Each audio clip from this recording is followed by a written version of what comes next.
Good morning, everyone. We just got a new kit last night, and of course it dropped while I was driving home from work, so I was getting a ton of Discord pings while I was listening to an audiobook. Kind of annoying that I could not stop and read the kit, but that seems to be my story. When it comes to anything CG related, it is never convenient for me. And what's notable here is that we are not getting a split in marquees. Some people thought that we were going to get Master Qui-Gon and then Obi-Wan as well before we got the last two Gungans, which would make Jar Jar just slightly easier, and which is not the case. We're going to be doing all four in a row, though Boss Nass did appear in shipments 1 week earlier than he normally would, or at the earliest he normally would. So, we'll see what happens. It's not as bad, and the Boomadier is dropping 3 weeks past the last marquee, not 2 weeks. We'll see what happens. We'll notice a little bit later in the kit that there is something that is a little bit of a pain in the ass for all of us who are trying to get this as early as possible, but we'll talk about that when we get there. What I'm going to do is I'm going to read the kit, and then we'll kind of talk about the kit and go over it afterwards. So we got the Gungan Boomadier, light side attacker, Gungan obviously. Key attributes: can add a stack of plasma shielding to the shield generator, add stacks rather, it's +2 not +1. Damage is amplified when attacking enemies who have been debuffed by Captain Tarples and Boss Nass. The Horn of Oda Gunga gives Gungan Boomadier Frenzy and another Gungan Ally a bonus turn, which is bananas. And while the shield generator is up, any special ability that Gungan Boomadier uses will provide him with stacking defense, penetration, and offense.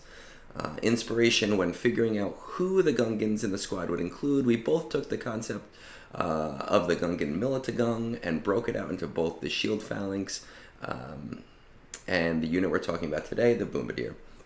We wanted to include the iconic Horn of Otagunga in the squad somewhere, and it felt at home here on the Boomadier. Strategy tips: best when using all Gungans, which should be obvious by now. Speed and crit chance are solid mods to take a look at, and where a Boomadier goes in the turn order will benefit your damage output.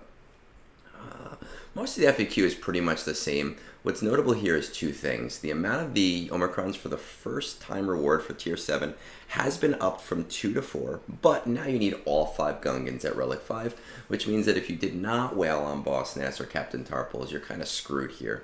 It's not really that big of a deal, but it's a shame because this is the first one that I was expecting to Relic, and I was excited to be able to do all 7 tiers. I guess that's not the case.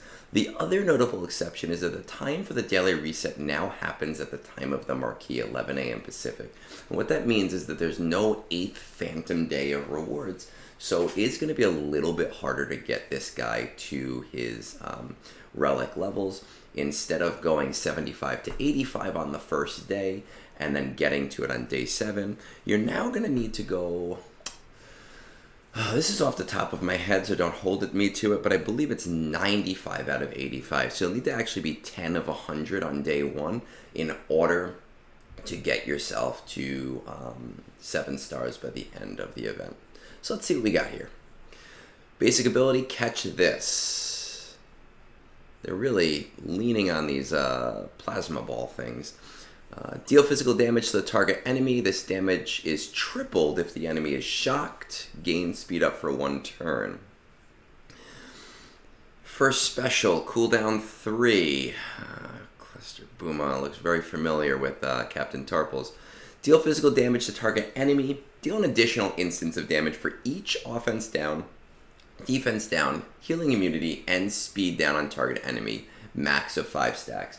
What I think they mean here is deal an additional instance of damage for, I don't even know how to word this, for each semicolon, because you can only have 1 stack of offense down, defense down, healing immunity, and speed down. But it really doesn't matter because you can only get a max of 5 stacks anyway. Always deal 5 instances of damage to Separatist enemies. Remove 1 stack of recharge from the allied shield generator per instance of damage. So against Separatists, you're going to get all 5 every single time. Horn of Otagunga. That thing looks sick, though. Deal physical damage to all enemies and inflict ability block for 1 turn. Separatist enemies are inflicted with protection disruption for 2 turns, which can't be copied, dispelled, or resisted. Remove 3 stacks of recharge from allied shield generator, and it gains 2 stacks of plasma shielding. Alright, so this is the first time we're seeing this in a kit outside of very specific territory battles Omicrons. Swap turn meter with target other Gungan ally, and Boomadier gains frenzy for 1 turn. Target other Gungan ally gains accuracy up for 2 turns. Unique 1, Grand Army Specialist. At the start of battle, Gungan Boomadier loses 75% health and gains that much max protection. Gungan Boomadier has 30% defense penetration and offense. While an allied shield generator is active, enemies defeated by Gungan attackers can't be revived. So that's going to be Tarpals, and that is going to be the Gungan Boomadier, because we know that Jar Jar is a support, and we know that the shield Phalanx is going to be the tank for the squad. Whenever Gungan Boomadier uses a special ability, gain 5% defense and offense. Sorry, defense penetration and offense. Stacking persists through defeat for the rest of the battle. That's also going to be slightly interesting for territory battles, just because it's going to persist throughout all of the phases. While a Gungan ally has retribution, they are immune to turn lock. So this is a pretty basic kit for a character, but there are a lot of callouts here that are going to be important later on, especially with the kits that we already have, and especially with the kits that are going to come up in the future. So let's go back to the basic. Catch this. Gungan Boomadier is going to deal triple damage if there's shock involved. What we know is that Captain Tarpals deals shock on his basic ability. There aren't any, to my knowledge, extra callouts that we need to worry about, but that's just something important to keep in mind, is that if Tarpals goes first with his basic, then Gungan Boomadier is going to do a lot more damage. Special 1, Cluster Booma. Deal physical damage to target, extra instances for each of those debuffs. So here's what we have here. Boss Nass deals offense down on his basic ability. He also deals defense down and healing immunity on his second special.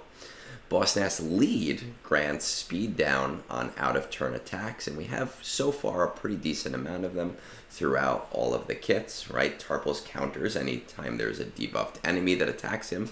Boss Nass Basic has a random ally assist. Boss Nass Special 1 grants Retribution, which is going to allow all of the Gungans to counterattack. And Tarpal's Special number 2 targets an ally to assist.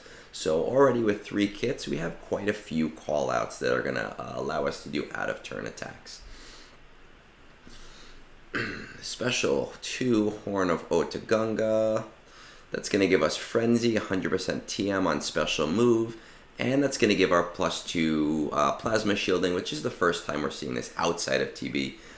Like I said before, Captain Tarpals is going to give +1 per crit in TB.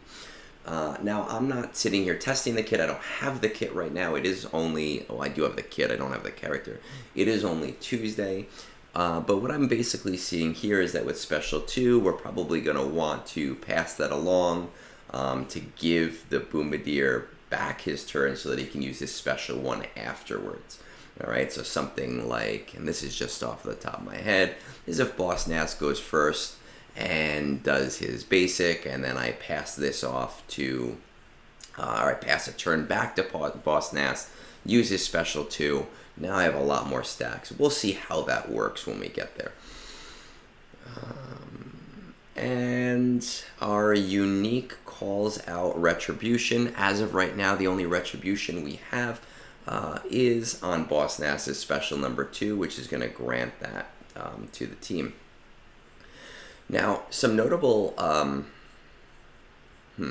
mechanics with this squad. Right now, we're seeing quite a few options for recharge stacks. Boomadier has 1 stack per damage instance on his Special 1. There's 2 stacks on Special 2. Tarpals is going to take away 2 stacks on Special 1 and 1 stack on all crits. In TB also, he's going to take away 1 stack per Gungan turn. Right? And Boss Nass is going to take away 1 stack on Special 1. If you're forgetting what recharge actually does, a couple of things. Boss Nass's lead is going to give 1% max protection per stack removed up to 50%. So these are going to go pretty quickly to giving the entire team max protection. And if I remember correctly, Captain Turples actually does some damage based on his max protection to kind of help that up. And it's also going to grant the Plasma Generator its turn, which will refresh all of the Gungan allies to 100% protection, give them all 25% TM, and reduce all cooldowns by 1. So these things are going to go pretty quickly, especially when we consider the 2 more Gungans that are still coming to the game.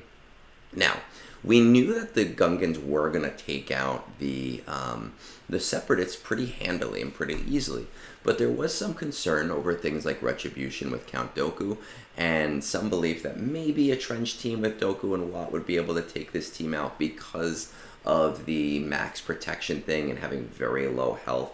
And I know I said Retribution before, but I meant Repost, which does health damage instead of max protection damage. But at this point, we have 5 separate Separatist callouts across 3 different Gungans, right? Boss Nass Special 2 removes 50% TM instead of 25% TM to all Separatists. Captain Turple's Special 1 stuns unbuffed Separatists. Captain Turple's Special 2 marks the Separatist leader, which you can't dispel or resist for 2 turns. Bombardier does 5 instances of damage on Special 1 regardless of debuff status. And Boomadier Special number 2 provides protection disruption for 2 turns, which also cannot be dispelled or resisted. What that means is I think we're pretty safe to say that just about anything that the Separatist team could throw at a Gungan team is probably getting tossed out the window. Again, especially when we take into account Jar Jar Binks and we take into account the Shield Phalanx, right? This is looking to shape up to be a really crazy squad in the game. I'm not going to say an A+ squad. We are already seeing with some of the testing that other content creators are doing that as a 2-man they're doing great anyway. I would say that once everything is shifted and once the Datacron that is obviously going to be coming out in 2 months is gone, that we're probably looking at like an A- or an A squad instead of an S tier squad. So a little bit above classic Padme when Padme was like the B+ squad of choice, but a little bit below our Galactic Legend squads. So maybe more towards the top of what we can expect for a squad that isn't a Galactic Legend. Whew. What we're looking at here is with 1 more marquee left that we'll probably get in 2 to 3 weeks. I'm honestly hoping 3 weeks just to give us a little bit more time. That we're going to see Jar Jar drop sometime around the beginning of May. And the raid's going to drop in June or July. Now, the one thing that we did not talk about here is that there is a raid Omicron on the Boomadier, but we don't have it yet, right? Just like with Scout, we're not getting early access to it. Why? I mean, I don't know. Maybe they haven't fully figured out how it's going to work right now. I do think that the Sector 3 boss in Conquest is kind of at least a dumbed down version of the raid that we can expect. Hopefully it's a little bit more interesting than the Sector 3 boss is. Though again, the Sector 3 boss can be attacked by anyone and there's data disks involved, so it does change things up just a little bit. I could see maybe the Raid Omicron, if that's the boss we're getting, maybe taking away the bonus turns for B1 stacks. But, you know, we'll see when we get there. We've got 1 more of these coming up. I'm excited for it. If you have any questions about Gungans, my road to R9 Gungans, hit us up on Discord. The Discord link is in the description for this video. Got a great community. Happy to see you there. Happy to chat with you there. With that said, peace out.